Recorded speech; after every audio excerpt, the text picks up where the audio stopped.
What's up guys, Aaron here with FBA Journey. In today's video, I wanted to talk to you guys about our $12,000 mistake we made when we first started Amazon FBA, and hopefully this prevents you guys from making those same mistakes.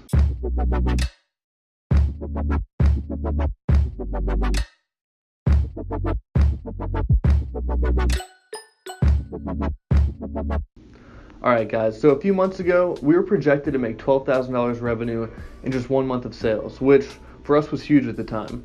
And unfortunately, we ended up running out of stock early into the month. As we noticed our sales increasing and our inventory shrinking, we started bumping up our price little by little in hopes to slow down the sales. Unfortunately, that didn't help at all. As a matter of fact, as we kept bumping up our prices, our sales kept increasing day by day.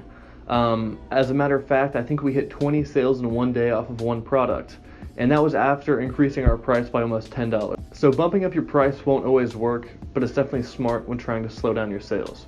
When we did run out of stock, a few other competitors actually started selling the same variation of our product, so that stole some of our sales, which set us back a little bit further as well.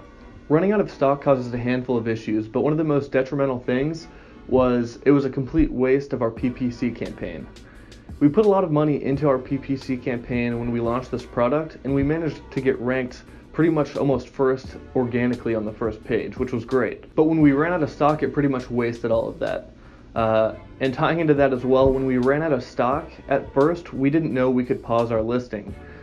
So we dropped rank even further, setting us back even further for when we did have more stock. It took almost 2 weeks for us to get our new products in from our suppliers, and once we did get those products in, we were kind of back at square one with our PPC.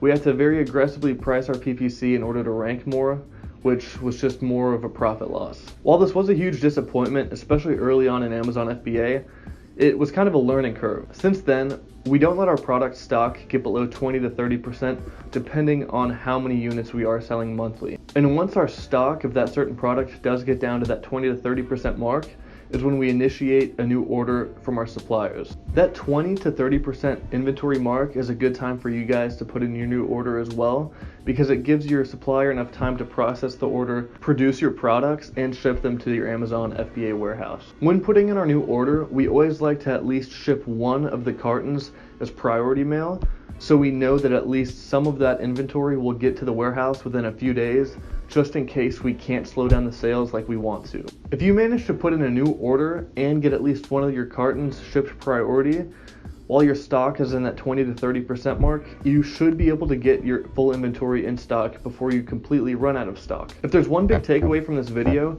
definitely do not let your stock get below 20%.